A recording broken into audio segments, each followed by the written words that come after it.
Welcome back to Takeout. A new poll shows a majority of Americans, that's putting it mildly, are blaming President Trump for rising gas prices. Quinnipac found 65% of all voters blame Trump. 73% of independents hold the president responsible.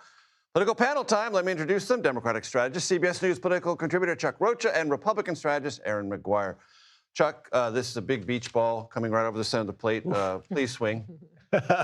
Look, you can say all you want to say about the war, and there's lots of folks on lots of sides of the war, and the war's not popular either. But if you go out and talk to the American people, the thing, and somebody has said it to me the other day, was like, every day do you go to the gas tank to put gas in your big old truck like mine, it's just a slap in the face to be reminded. It's the worst thing that can happen to the president. He's trying to get this behind him as quick as possible because he's a political animal himself. That's why he said on social media today, I'm not under any pressure to cut a deal.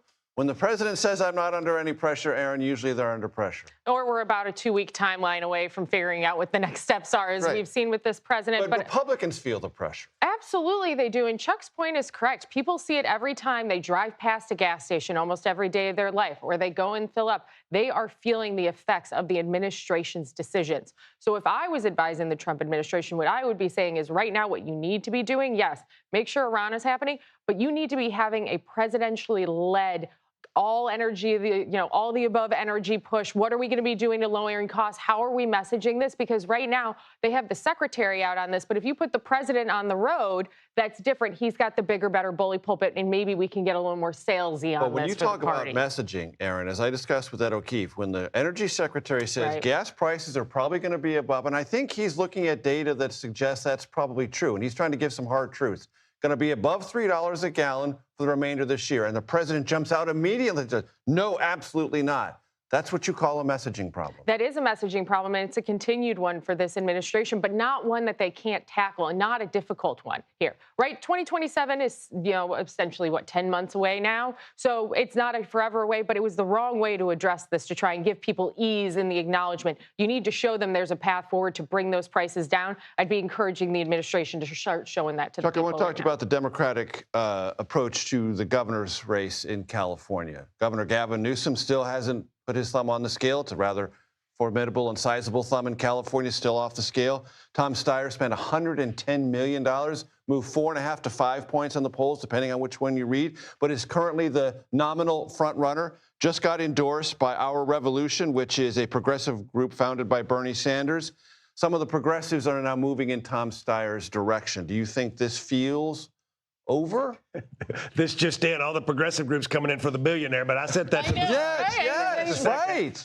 But what's actually going on in the race, and for everybody at home who's watching, California's a top two. No matter who it is, they don't care if you're Democrat, Republican, if you're tall, short, fat, or skinny, the top two get to go to the November race. And what's happening in California, and what scared the you-know-what out of Democrats, is there's 2 Republicans, and there's 1,500 Democrats running that split up that race. And so we were worried that 2 Republicans, but the president may have bailed us out. He went in and endorsed Mr. Hilton. Steve Hilton. Yep. You have now one of the members that are out. You have folks moving and shaking. The thing that has moved me the most in the last 48, 72 hours is the rise of Javier Becerra, right? Yes. And so we'll be on this program later this week.